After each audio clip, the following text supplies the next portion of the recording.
No, you guys want to make it violent because you're losing the fight in the info war. So you want to make it about violence. So I'm going to break that down coming up in the next hour. And later in the next hour, I will open the phones up. They're not open yet for first-time callers. First-time callers who want to comment on the whole oil spill situation, the puppet distraction, Barry Soetoro, a.k.a. Barack Hussein Obama. But WikiLeaks founder has massacre video. Of course, we reported on this a month ago when they released the helicopter massacre video from Baghdad, that he has hundreds of other videos and documents. We have connections into WikiLeaks. I'll just leave it at that. And we were just told it is massacre videos from Afghanistan. And that it shows basically people giggling and laughing over the satellite connections from their bases in Virginia and in Arizona, Nevada, and other areas, New Mexico, piloting these as they, to kill one person, kill 140-plus men, women, and children to supposedly get one person. And now they admit in the last month that, oh, we kill no-name people. If we see you in Pakistan or Afghanistan with a gun, and it's kind of like Texas, everybody's got a gun, you die. We don't have to know your name. You got a turban on, you're walking, well, that's what they wear there from the sun. You got a gun, you die. Very, very simple. It's like something like Terminator 4, where Skylab is up there and, a human's outside, you die. It's just part of the freedom. By the way, the AP did report Friday that they are going to dispatch Predator drones and then weaponize them in U.S. cities.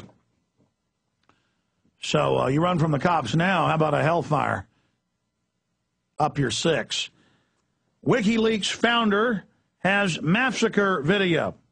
Oh, you made fun of us a year ago when we reported that they are training with Homeland Security to use Predator drones on the American people. Remember 7 years ago they had a Fox News piece about hover drones that look like flying saucers, but they have a fan in them? It's a hovercraft that has face scanning cameras. Just like the license plate reads you now on most toll roads, no tracker chip needed now, just like we told you. Now it's happening. Again, we just read the government documents, that it'll fly up and face scan you, and it's going to have lethal and less lethal. It's going to have microwave cannon, sound cannon, and missiles, and shotgun. And so just a hover drone kills you. It's all your tax money. Yes, the balance of power is gone. The founders said we needed guns for the balance of power against the central government. Well, no. They're now going to be mounted with nerve gas for you and your family. You think the government's arrogant now, sucking trillions a month out of you, globally trillions a week? Oh, no, they've just gotten started. WikiLeaks founder has massacre video. And I was driving home yesterday. I took the family fishing for a few days, a little time off. It was good to take some time off, be more reflective. Get my bearings, my moorings, a little more tightly dialed in. And I heard Fox News on my XM announcing that basically the founder of WikiLeaks is some type of terrorist and he's being hunted by the Pentagon. And yes, he's a runner. And they've arrested the officer who released all these videos. Of course, Daniel Ellsberg of the Pentagon Papers, admittedly, he was on MSNBC last week and said that there was a hit team dispatched to kill him at the time or incapacitate him, and that a hit team's out for the founder of WikiLeaks because he's got all these videos. And see, you're not meant to see them shooting little kids in a van and then laughing about it. You're not meant to see whole families killed because this is all planned for you, and it's meant to be disconnected. You're not meant to see that. WikiLeaks founder has massacre video.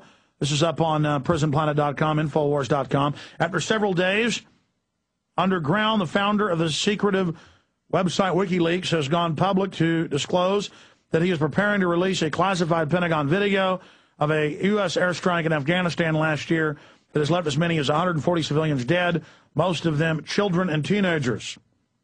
In an email obtained by the Daily Beast that was sent to WikiLeaks supporters in the United States Tuesday, Julian Assange, the web site's Australian-born founder, also defends a 22-year-old Army intelligence specialist who is now under arrest in Kuwait on charges that he leaked classified combat videos, as well as 260,000 State Department cables to WikiLeaks. American officials said they are eager to determine the whereabouts of Assange, who canceled an appearance last Friday in Vegas to discourage him from releasing any more classified information on his website, which is normally based in Sweden and promotes itself as a global resource for whistleblowers. As recently as 2 weeks ago, Assange, who first gained global notoriety as a computer hacker, was in his native Australia. In April, his website posted a copy of a classified Pentagon video of a 2007 American helicopter attack in Baghdad in which a dozen people were killed, including Reuters reporters. And see, the message is you don't release Homeland Security reports saying that Homeland Security is really for gun owners, veterans, conservatives, libertarians, because those are, while they're still cops and military, we've got to sick them on the American people. It's only after we're done using them that they're the enemy. Of course, when we get law enforcement documents, we confirm they're real, and then we erase the person's phone number and their email. Oh, we erase it. We don't even want it. And, of course, the cops and people that send us material, there's an understanding that they're not going to talk either. The problem is with this Army intelligence officer is he did flap his mouth. It doesn't matter if this stuff wasn't illegal in the past and what you did was a great job. Doesn't matter, Baba. Learn to keep your mouths shut.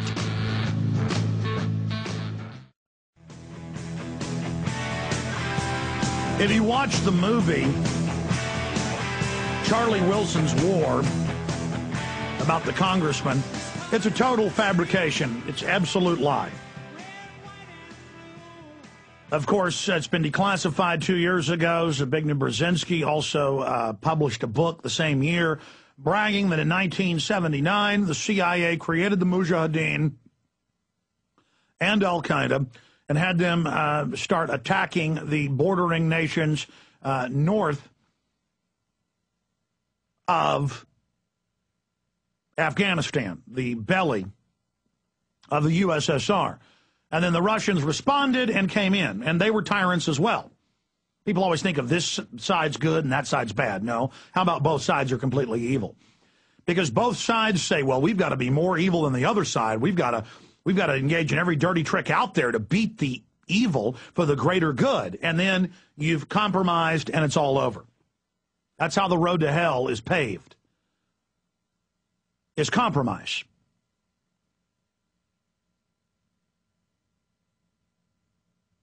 And the reason I digress off into that is,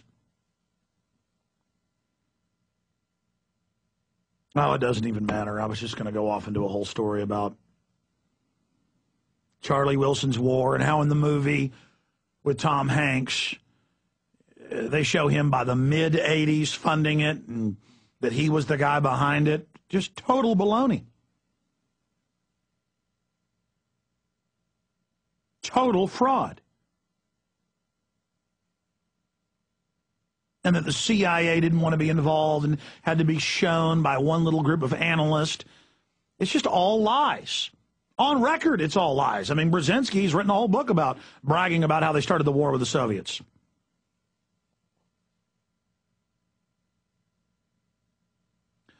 But the reason I bring that up is, in the film, it shows the Russians coming in with their Hind helicopters and their floggers and their other armored helicopters, and just blasting whole villages of people and killing whole groups of children and chasing men, women, and children down, murdering them indiscriminately. And I'll never forget the Ithaca Journal, about a year into the war, that was interviewing members of the troops. One of them was even named Bruckheimer. Remember, it became a national issue.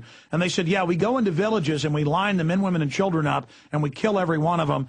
And I don't like killing babies, but we have to, so we even kill babies.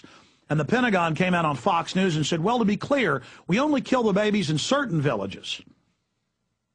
That was their clarification. And So you watch that movie about Charlie Wilson's war, and, oh, the Russians are the bad guys. They fly in and bomb weddings.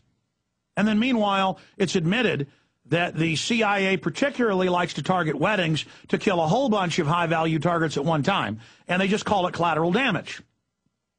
But see, it's good when we do it. It's doublethink. But bad when the Russians did it. And it's bad when a local person gets pulled over with one balloon of heroin or one dose of it. The average good old boy says, good, put them in prison for 10 years so you can pay for them while they're in prison. And so they can work for 15, 20 cents an hour, displacing your job while they're in the private prison, owned, in most cases, by banks laundering drug money. Yeah, that's how this works. But then when the government admits they're growing the opium in Afghanistan, you just go, I don't hear it. I don't hear it. Stick your fingers in your ears and just say, I can't hear you. I can't hear you. This is how the world really works, and I'm tired of it.